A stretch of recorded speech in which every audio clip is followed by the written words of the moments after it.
Welcome back everyone. सो आज मैं आपको दिखाऊंगी कुछ tips and tricks so that you can S your class 10th का इंग्लिश सब्जेक्ट। इससे आप अपने मार्क्स को इम्प्रूव करोगे ही एंड आप सेल्फ अपने आप में भी नोटिस करोगे that you have improved your English, right. So this works in both the ways. अब क्वेश्चन पेपर पैटर्न को मैं डिस्कस करना चाहूँगी। First we have reading comprehension. First section, second section we have mostly is grammar. Third section what we have is writing skills, जिसमें आपके editorial letters हो गए, analytical paragraphs and all that stuff. And the last section is for literature, जिसमें आपके extract based question रहते हैं and आपके subjective answer writing question रहते हैं, right. So this is the overall summary of question paper pattern and इसी के basis पे I have divided the video as well. First part में मैं आपके साथ टिप्स एंड ट्रिक्स डिस्कस करूँगी रीडिंग कॉम्प्रीहेंशन के लिए, then for grammar and then for literature. Writing skill के लिए if you want any tip and trick और टिप एंड ट्रिक वाला video, please let me know. I'm going to be definitely making a short on it. Alright, so now let's get started. Reading comprehension. अब देखो, इसमें ना basically आपके रहते हैं दो पैसेजेस। एक आपका रहता है factual passage and there is one more passage which I'm not able to remember the name, right? But there are two passages, okay? And trust me, they are really tough, okay? They are tough, let me tell you, okay? So the first tip, the first and foremost and the most important tip that I'd like to give you is कि आपको अपनी vocabulary बहुत strong करनी है.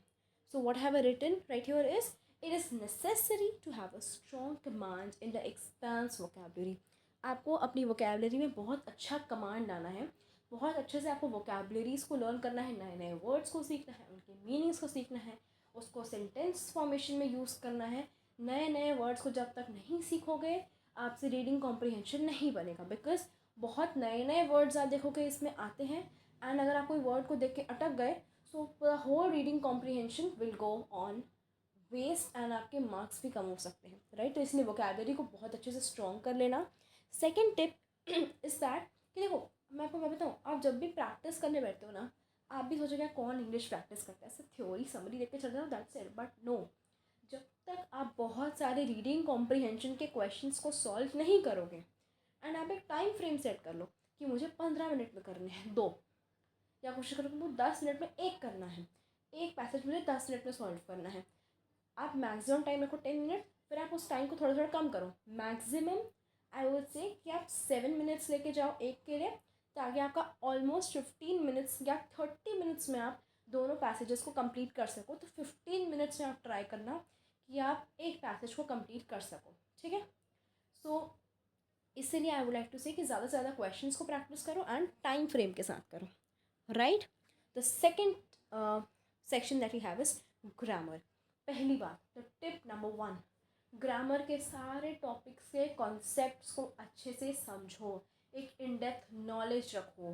Tenses में आपके structures हो गए, डिटर्मिनर्स हो गए आपके, राइट, एंड ओमिशन में हो गया। ये सब आप टॉपिक्स को जब तक आप अच्छे से समझोगे नहीं, क्वेश्चंस आपसे नहीं बनेंगे, राइट। सेकंड हो गया कि अगर आपको ग्रामर सॉल्व करना है, देखो क्या होता है ना कि बहुत सारे एक्सेंट्स होते हैं, that is something different, but या बहुत सारे लोगों का इंग्लिश बोलने का तरीका अलग अलग होता है। आप इंग्लिश वेब सीरीज़ देखोगे, इंग्लिश न्यूज़पेपर्स पढ़ोगे, इंग्लिश आर्टिकल्स पढ़ोगे, इंग्लिश न्यूज़पेपर्स पढ़ोगे, जितना आप कंटेंट को इंग्लिश में पढ़ोगे, किसी चीज़ को अगर देख रहे, if you are watching something online and आप बिना सबटाइटल्स के देखोगे, तो you will get to know कि आपकी इंग्लिश कहाँ स्टैंड करती है, राइट। तो इन सब से आपको इंग्लिश में सेंटेंस कैसे फॉर्म होते हैं आप देखोगे, इन लोग कैसे टर्म्स को यूज़ करते हैं, है ना। तो इससे आप अपने इंग्लिश को और इम्प्रूव कर सकते हो, इससे आपको समझ में आएगा कि ग्रामर कैसा रहता है वहाँ पे, राइट। तो इसीलिए इंग्लिश आर्टिकल्स ये सब को आप पढ़ना स्टार्ट कर दो। Make a habit of reading English, novels read करो इंग्लिश के, that is the best thing I would say, right. तो ज़्यादा से ज़्यादा इंग्लिश को रीड करो, इंग्लिश में चीज़ों को रीड करने की कोशिश करो मैक्सिमम, क्योंकि ये आपको बहुत अच्छा आउटपुट देगी in the future, okay. Now tip number 1 for literature. Literature में देखो, मैं आपको बताऊँ, एक्सट्रैक्ट बेस्ड क्वेश्चंस रहते हैं उसके लिए एंड आपके क्वेश्चन आंसर्स के लिए बताती हूँ। पहला टिप है कि क्वेश्चन आंसर में समरी लिखना छोड़ दो, है ना। अब चैप्टर होता है बहुत बड़ा, समरी लिखो, या समरी जितने मार्क्स भी मिलेंगे। अब समरी जितने मार्क्स तो आपको लाने नहीं हैं, सो इसलिए आपको क्या करना है, क्वेश्चन आंसर में आपको समरीज नहीं लिखनी है। मैं तो बोल रही हूँ समरीज पढ़ना ही छोड़ दो। समरीज पढ़ रहे हो अच्छी बात है, पर उसके पहले आपको पूरे चैप्टर को इन डिटेल पढ़ना है। चैप्टर को इन डिटेल पढ़ोगे तो समरी से क्या होगा कि आप ऊपर ऊपर समझ पाओगे कि हाँ यहाँ पे ये हुआ था, यहाँ पे ये हुआ था, यहाँ पे ये हुआ था, राइट। तो इसलिए समरीज को क्वेश्चन आंसर में लिखना अवॉइड करो। कोशिश करो कि चैप्टर को डिटेल में पढ़ो। That is where my tip 2 comes, कि रीडिंग चैप्टर्स फ्रॉम बुक, है ना। तो देखो एक्सट्रैक्ट बेस्ड क्वेश्चन क्या होते हैं। समझ लो आपकी पोएम है, if I am not wrong आपकी पोएम है tiger in the zoo, right. एक स्टैंजा में उठा के देगी एंड मैं उससे क्वेश्चंस पूछ रही हूँ। जब आप उस स्टैंजा को पढ़ ही नहीं हो बुक से, क्या आंसर कर पाओगे आप, राइट। एंड आप देख सकते हो ये सब की वीडियोस मैंने ऑलरेडी डाल चुकी है। मैंने आपको प्रॉपर स्टैंजास के साथ एक्सप्लेन भी किया है एंड साइड में समरी भी लिखी है, बट या मैंने डिटेल एक्सप्लेनेशन भी प्रोवाइड किया है वोकली, राइट। तो इसलिए it is very very important कि आप बुक से पढ़ो, बुक से हर चीज़ को पढ़ो, डिफ़िकल्ट वर्ड्स को खोजो online and just write them down, है ना।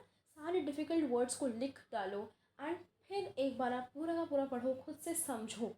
क्योंकि यहाँ पे बहुत सारे पोएम्स हो गए, है ना, तो इनके आपके क्या बोल सकते हो, इनका कुछ डिफरेंट मीनिंग भी होता है ना।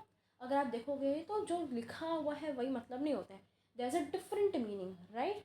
सो इसीलिए ये सबको समझने के लिए इट इज़ वेरी इंपॉर्टेंट कि आप बुक को रीड करो, राइट। एंड मेरे लेक्चर्स देखो ऑफ कोर्स, राइट।